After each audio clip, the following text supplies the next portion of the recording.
Lyra stood in her own kitchen barefoot, holding a pot of boiling water, trembling not from heat, but from rage. Her younger sister, Zeni, sat at the dining table, scrolling her phone, legs crossed like a queen. "Hey, I said wash my clothes and make my breakfast," she barked. Lyra bilinkit. Was this really her sister? The same girl she sheltered after a breakup, fed, and comforted through every failure. Now treating her like a maid? That morning, something inside Lyra quietly broke, and when she finally acted, no one, not even Zeni, saw it coming. Lyra had always been the strong one in the family. When their parents passed away too soon, she became more than a sister. She became a mother to Zeni. While other girls her age chased their dreams, Lyra spent her days working hard to keep food on the table and her sister in school. She took on 2 jobs, cleaning offices during the day and working at a store in the evening. Every cent she earned went toward Zeni's future. When Zeni finished school, Lyra proudly helped her open a small beauty business, hoping it would give her a good life. But Zeni changed. She became proud, careless, and refused to listen to advice. She spent more time showing off than managing her business, and soon it failed. One night, she came to Lyra crying, saying she had nowhere to go. Lyra's heart softened instantly. She hugged her and said gently, "This is your house too, Zeni. Stay here until you get back on your feet." From that moment, Lyra tried to make her sister feel safe again.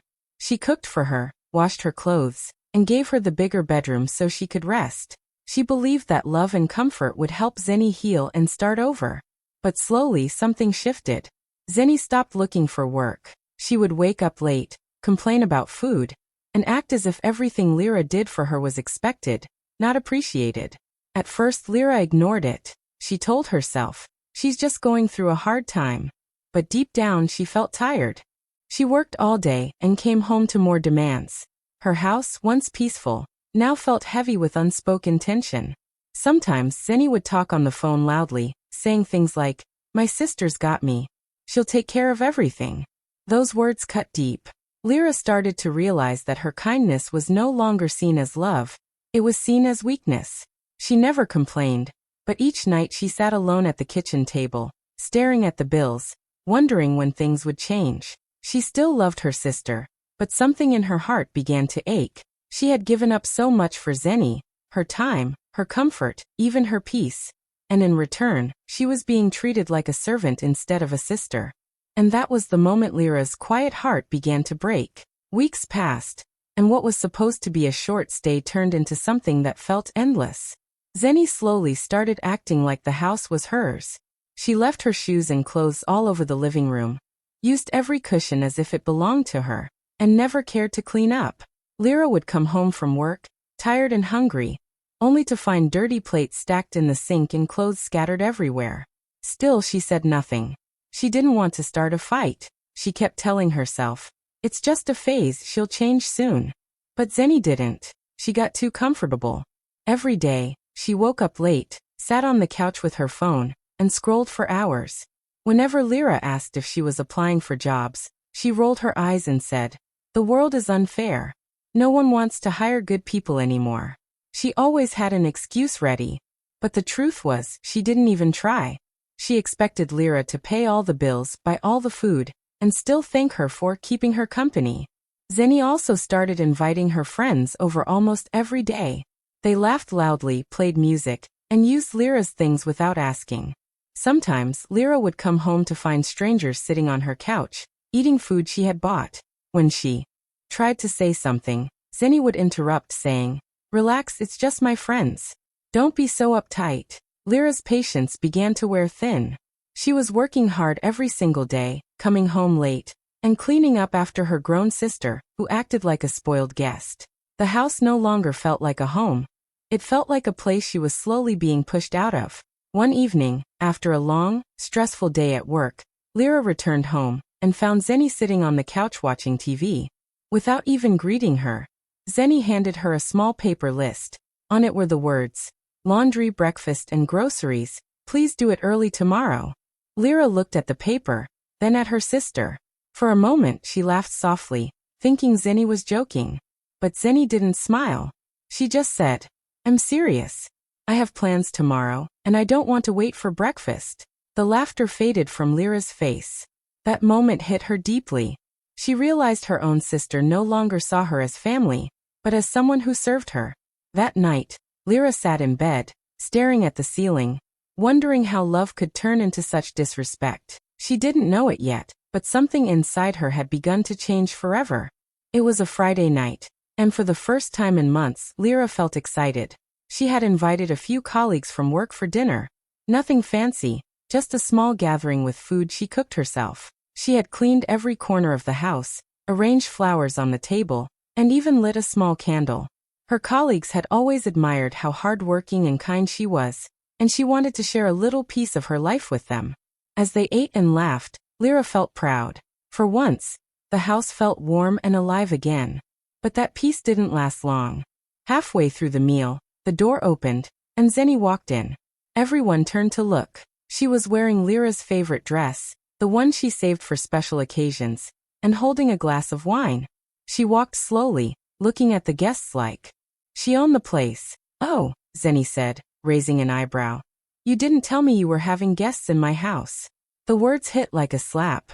The room went quiet. Lyra looked up, thinking she had heard wrong. "Your house?" she asked softly, forcing a smile. Zenny laughed and waved her hand toward the dining room. "Well, I run this place now, don't I? Lyra just pays the bills." The laughter from her sister sounded sharp and cruel. Lyra's colleagues looked uncomfortable. One of them tried to change the subject, but the air in the room had already shifted. Lyra's face burned with embarrassment, but she stayed calm. She didn't argue, didn't shout. She simply smiled, though her heart felt heavy. Zenny sat down at the table, talking loudly, bragging about how she kept the house going, and handled everything while Lyra was busy. She poured herself more wine, laughing with fake confidence, not realizing how disrespectful she sounded. Lyra's colleagues looked at her with pity, sensing how painful it was to be humiliated in her own home. Lyra quietly continued serving the food, pretending nothing was wrong, though inside something broke. She had worked so hard for everything: the house, the peace, the life she tried to build. Yet her own sister made her feel like a stranger in it. When the guests finally left, Lyra stood in the empty living room, staring at the dishes still on the table. Zenny had already gone to her room, humming like nothing had happened. Lyra didn't say a word. She just smiled faintly, not out of forgiveness, but out of awakening. That night, she decided something would change. She didn't know how yet, but she knew one thing for sure: she would never let herself be disrespected like that again. The next morning started like any other, but Lyra already felt something heavy in her chest. She had barely slept after the dinner incident. The hurtful words Zenny said still echoed in her mind. Yet she woke up early, got dressed for work, and quietly pecked her bag. She was about to leave when she heard Zenny's loud voice from the bathroom. "Lyra, my towel. You didn't wash it," Zenny shouted. Lyra froze for a second, tired and speechless. She couldn't believe what she was hearing. Zenny had her own pile of clothes to wash, yet she still expected Lyra to do it. Lyra didn't respond. She simply adjusted her jacket and picked up her keys. But Zenny wasn't done. She came out of the bathroom dripping wet, wrapped in a small towel, anger on her face. "Are you ignoring me?" she yelled. "I said wash my clothes and make breakfast. Why are you standing there like a statue?" Lyra turned to look at her sister.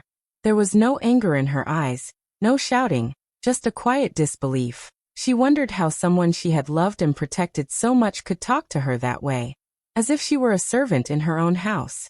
Zenny kept talking, complaining about the towel, the food, and how Lyra never did anything right. Her voice filled the room, but Lyra didn't say a single word.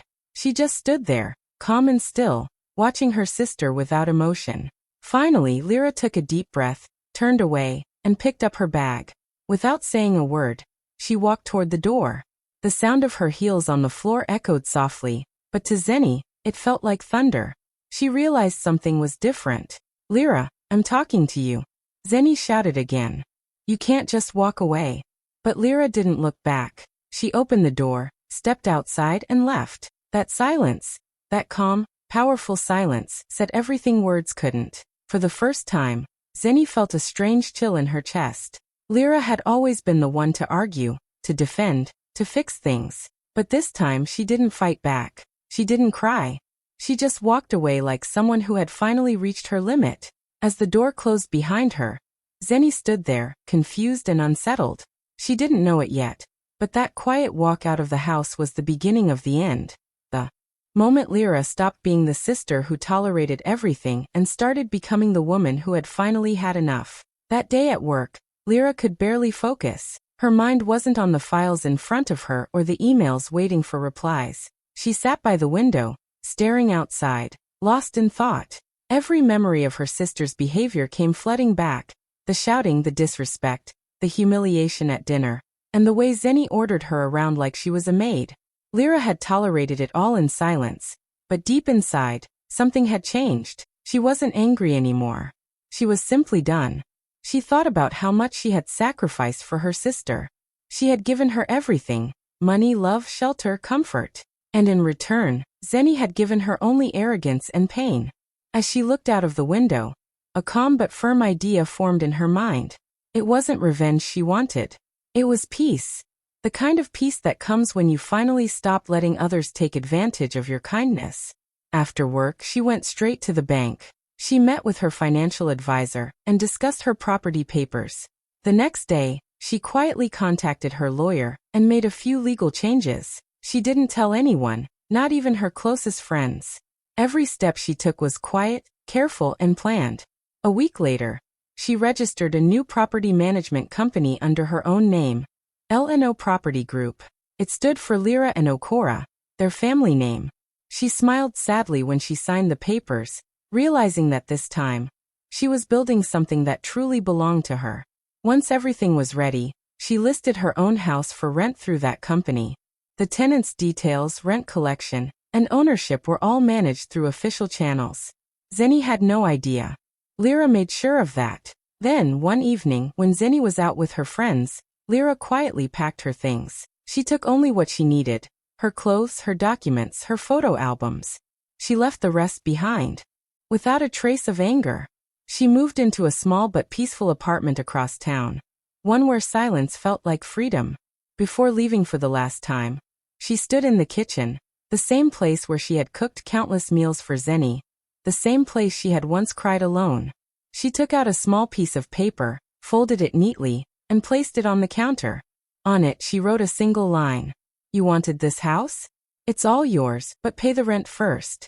Then she turned off the lights, locked the door, and walked away, not in anger, but with quiet dignity. For the first time in years, Lyra felt light. She had finally learned that sometimes the best revenge is peace, and the best answer is silence. 3 weeks passed after Lyra quietly moved out. Zenny was still living comfortably, thinking her sister would return any day. She didn't know Lyra had started a new life somewhere peaceful.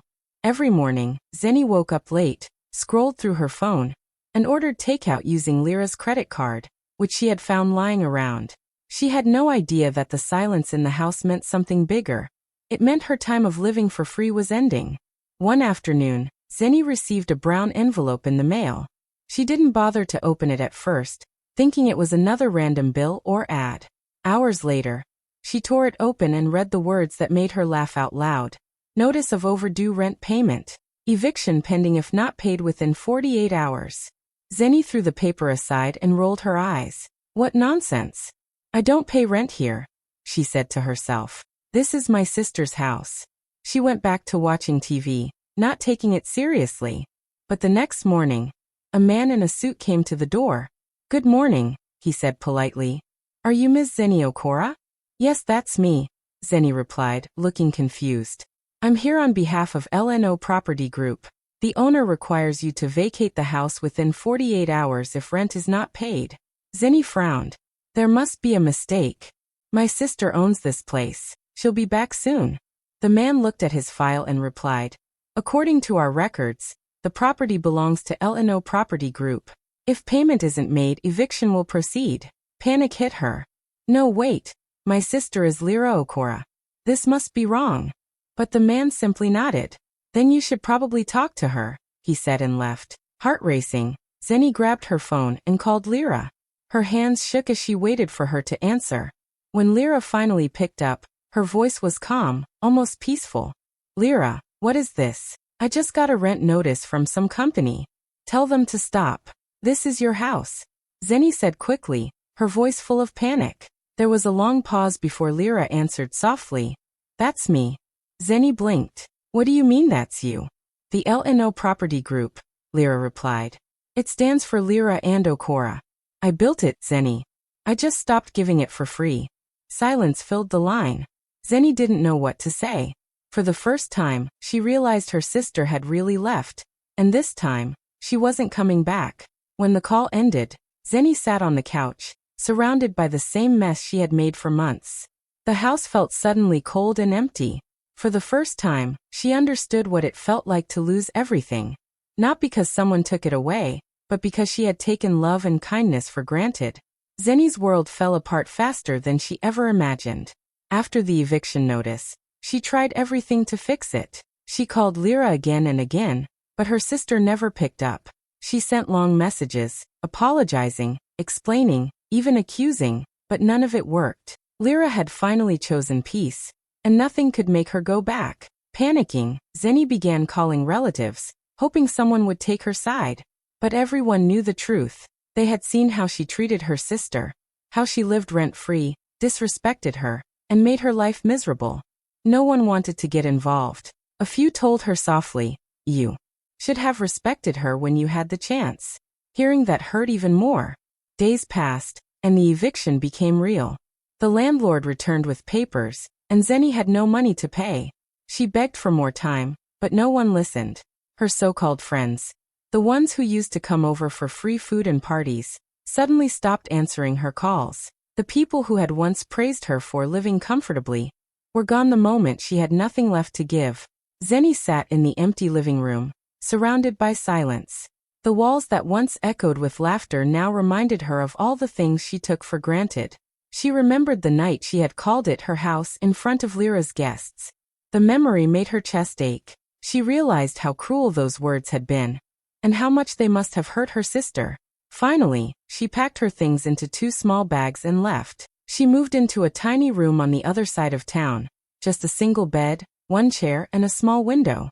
For the first time, she had to pay bills, cook her own meals, and clean up after herself. It wasn't easy, but this time, there was no one to rescue her. After weeks of searching, she found a job as a cashier in a local supermarket, the same type of job she once mocked her sister for doing years ago.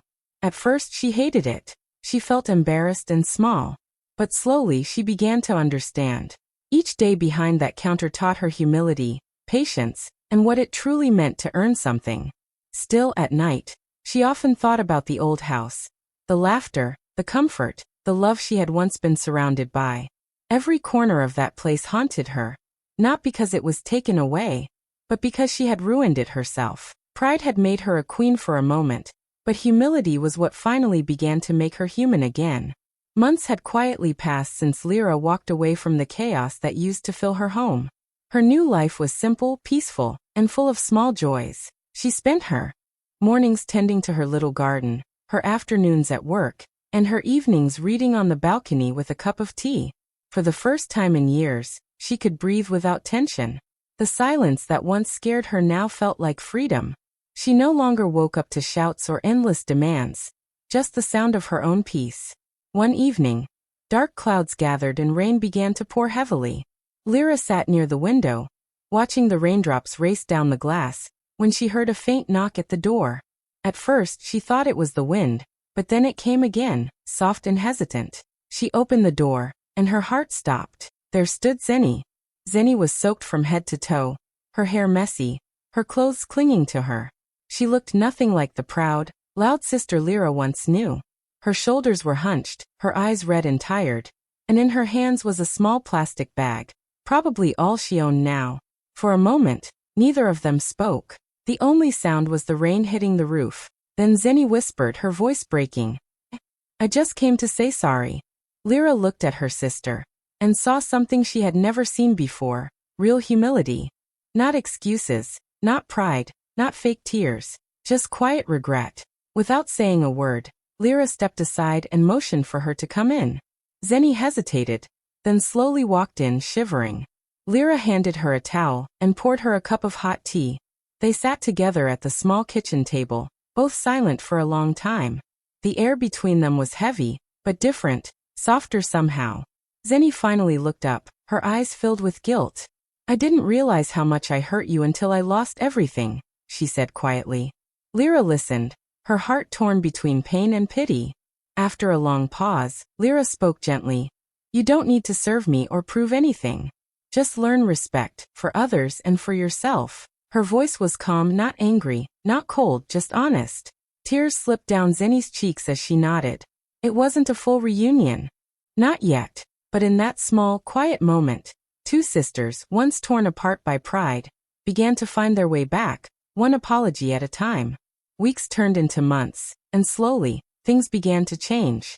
After that night in the rain, Zenny started coming over every weekend. She didn't come with demands or loud words anymore. She came with humility. Sometimes she'd show up with groceries, sometimes with cleaning supplies, and other times with just her quiet presence. She would sweep the floor, wash the dishes, or cook dinner. Small acts that once seemed impossible for her. There were no grand speeches, no promises, just actions, gentle and sincere. At first, Lyra didn't know how to react. She was cautious, afraid that the change might not last. But she stayed silent and observed. Each week, Zenny's visits became more consistent. She stopped dressing in flashy clothes and started wearing simple ones. Her face looked softer, calmer. The arrogance that used to fill her voice was gone. Instead, there was patience, the kind that comes only after losing everything. Sometimes, they would sit together in the living room without saying much. Zenny would ask Lyra about her day, or share a small story from her new job hunt. She had started working part-time at a small cafe, earning little but learning responsibility. Lyra saw how tired she looked after long shifts, but also noticed something different: peace. For the first time, Zenny was proud of earning her own way. One Sunday evening, Zenny came over with a shy smile and handed Lyra an envelope. Lyra looked confused. Inside was a small note and a few neatly folded bills. The note read, "For rent, and for gratitude." Lyra's eyes softened as she looked at the handwriting. It wasn't about the money. It was about what it represented. Zenny wasn't asking anymore. She was giving. She wasn't trying to prove anything. She was showing it through effort. Lyra hugged her sister gently and said, "You don't owe me rent, Zenny. You owe yourself a good life." Zenny smiled through tears and replied, "I know. But this time, I want to earn it." That night, as Lyra sat by her window, she thought about how far her sister had come. She remembered the arrogance, the shouting, the hurt, all replaced now with quiet growth. Lyra realized something powerful. Sometimes people have to lose everything to understand what truly matters. For the first time in many years, Lyra didn't see the spoiled girl she once struggled to raise. She saw a woman, one who had fallen, learned, and finally stood up with dignity. And in that moment, both sisters understood the real lesson of pride. It destroys until you let humility rebuild you. One Sunday morning, Lyra woke up to sunlight streaming through the window, warming her face. She stood there for a few moments, breathing in the quiet air, feeling a calm she hadn't known in years. Her house was peaceful now, not empty, not lonely, but full of the kind of quiet that comes from letting go and moving on. The chaos that once filled every corner, the shouting, the demands, the endless stress, all of it was gone. Her eyes wandered around the room, and they landed on a new frame hanging on the wall. In simple, neat handwriting were the words, "Peace is better than being right." Lyra recognized the handwriting instantly. It was Zenny's. She smiled softly, thinking about the journey that had led them both here. Those words weren't just a decoration. They were a gift, a lesson, and a promise all at once. Zenny had learned humility, respect, and the value of peace, just as Lyra had learned the same for herself. Lyra remembered all the nights she had spent exhausted, feeling trapped in her own home, silently bearing insults and disrespect. She remembered the dinner where Zenny humiliated her, the mornings of shouting and endless lists, the long months of planning her quiet exit. And now, standing there, she felt lighter than ever. She had walked away from everything that hurt her, taken control of her life, and in doing so, she had found something far more valuable than victory or pride. Softly, almost to herself, Lyra whispered, "It took losing my home to find my peace, and losing my sister to truly gain her." She thought about how strange it was that letting go, walking away, and standing firm had brought them both a new beginning. The lessons had been hard, the pain real, but the result was priceless. She looked around her small, cozy home, neat, bright, and calm, and felt a warmth spread through her chest. There were no arguments, no demands, no resentment, just peace. She smiled, not with triumph over her sister, not with pride over her own cleverness, but with true freedom. Lyra had given love, received disrespect, and finally reclaimed herself. And now, with sunlight on her face, a quiet home around her, and the words on the wall as a reminder, she knew that peace was the greatest gift of all. And finally, it was hers.